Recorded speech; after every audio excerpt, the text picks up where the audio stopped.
ভয়ঙ্কর ঘোষণা, এসআইআরই এনআরসির প্রথম ধাপ। সত্যি কি এসআইআর এ যাদের নাম বাদ যাবে তাদের নাগরিকত্ব পর্যন্ত যেতে পারে?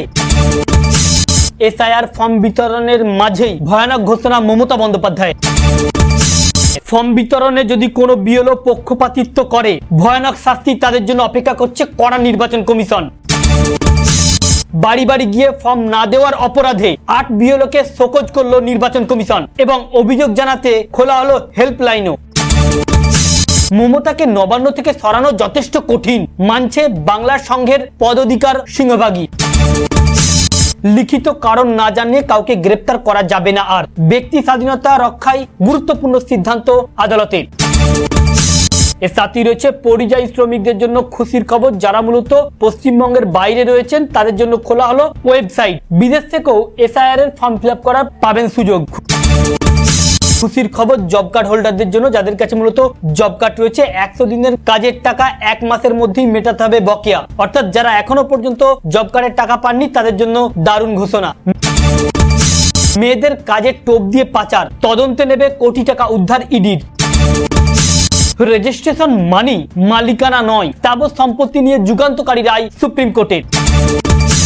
এর সাথে আরো একটি বড় খবর, মাত্র এক ছোট্ট ভুল করলেই বাদ যেতে পারে আপনার ফর্মটি, রিজেক্ট হতে পারে, এমনকি এসআইআর এ আপনার নামও বাদ যেতে পারে। আর আজকে মূলত থাকবে এই সকল উপরই বিস্তারিত ভাবে, তাই আপনি স্কিপ না শেষ দেখবেন। আলোচনা শুরু করার পূর্বে আপনাদের কাছে একটা রিকোয়েস্ট, ভিডিওটিকে অবশ্যই একটা লাইক করে জনস্বার্থে প্রচুর শেয়ার করবেন, কারণ আপনার একটা শেয়ার দ্বারা অন্যজনের জানতে অনেকটাই সুবিধা হবে। চলুন দেখে নেওয়া যাক বিস্তারিত। তো ফ্রেন্ডস, আজ মূলত যে আপডেটগুলি উঠে এসেছে সেগুলি জানানোর পূর্বে প্রথমেই আপনাদেরকে জানিয়ে দিই, চলছে এনুমেরেশন ফর্ম বিতরণের কাজ। ইতিমধ্যে প্রায় ফর্ম বিলি হয়েছে 3 কোটি। তবে একদিকে যেমন ফর্ম বিলি হচ্ছে, অন্যদিকে শুরু হয়েছে ওয়েবসাইটও। এই এসআইআর এর যেখানে ঘোষণা করা হয়েছিল লক্ষ্য উদ্দেশ্য একটাই, ভুয়ো এবং বাংলাদেশিদের চিহ্নিতকরণের কাজ বা ভুতুরে ভোটার, কিন্তু এই এসআইআর এর মাঝেই হচ্ছে এনআরসি। বারবার অভিযোগ বা দাবি তুলছে বিশেষজ্ঞরা। খুব ভালো করে লক্ষ্য করলে দেখা যাবে যে বিজেপি নেতারা বলছে এসআইআর এর জন্য একজন হিন্দু ভোটারের কোনো ক্ষতি হবে না, আর আরো বলছেন এসআইআর এর মাধ্যমে অবৈধ বাংলাদেশি নাগরিক এবং রোহিঙ্গাদের বিতাড়িত করা হবে। যত প্রশ্ন এখানেই। নির্বাচনের মুখে তালিকায় বিশেষ সংশোধন, বিহারের পর পশ্চিমবঙ্গ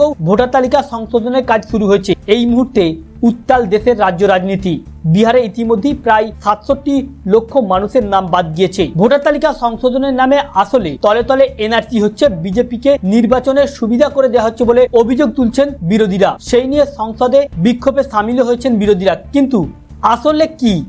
নির্বাচন কমিশনের দাবি, ভারতীয় সংবিধান 324 নম্বর ধারায় তাদের ভোটার তালিকা সংশোধনের অধিকার দিয়েছে। তারা এটা জানে 326 ধারা অনুযায়ী ভারতে প্রাপ্তবয়স্ক প্রত্যেক নাগরিকের ভোটাধিকার আছে। তারা সেই অধিকারকেই সুনিশ্চিত করতে চায়। কিন্তু শুধু কি এটাই? না, এইটুকু নয়। এনআরসি করে ভারতে বসবাসকারী বিদেশি নাগরিকদের বিদায় করতে চাই ভারত সরকার। আর সেই ক্ষেত্রে বিশেষ করে জোর দেওয়া হচ্ছে বাংলাদেশি, মুসলিম, রোহিঙ্গা। তার ফলে ইতিমধ্যে ঘটে গিয়েছে বেশ কিছু আত্মঘাতীর ঘটনা।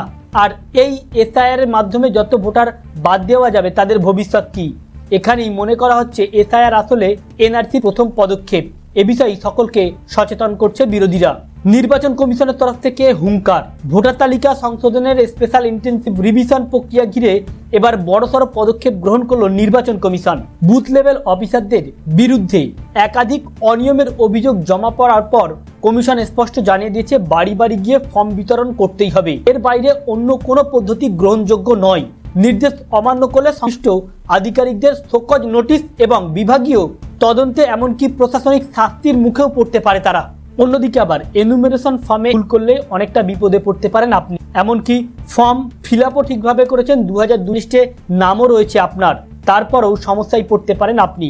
হ্যাঁ, যদি যে এনুমেরেশন ফর্মটি দিচ্ছে ওই এনুমেরেশন ফর্মে দেখবেন ছবির আগে কিউআর কোড রয়েছে। যদি কোনো ফর্মের কিউআর কোড নষ্ট হয়ে যায় বা সেই কিউআর কোডে যদি লেখা বা কিউআর কোড স্ক্যানে যদি তথ্য উঠে না আসে বা তাহলে কিন্তু সমস্যায় পড়তে পারেন। তাই যারা ফর্ম ফিল আপ করবেন কিউআর কোডটির দিকে বিশেষ করে নজর রাখবেন, যাতে ওই কিউআর কোডটি নষ্ট না হয়। কারণ ওই ফর্ম ফিল আপের পরে ওই স্ক্যান হবে এবং সেটি জমা পড়বে। আর তাতে যদি সমস্যা হয়, এমনকি সঠিকভাবে ফিল আপ করার পরেও এসআইআর থেকে নামটা বাদও যেতে পারে আপনার। তাই ফর্ম ফিল আপে অতি সতর্কতা অবলম্বন করবেন। ভয়ানক হুঙ্কার মমতা বন্দ্যোপাধ্যায়ের। একদিকে চলছে রাজ্য জুড়ে এসআইআর বা স্পেশাল ইন্টেনসিভ রিভিশন, যেখানে সাধারণ মানুষ থেকে শুরু করে সরকারি কর্মচারীরা ব্যস্ত এই স্পেশাল ইন্টেনসিভ রিভিশনকে কেন্দ্র করে। সকলেই এখন এসআইআর এর দিকে মগ্ন।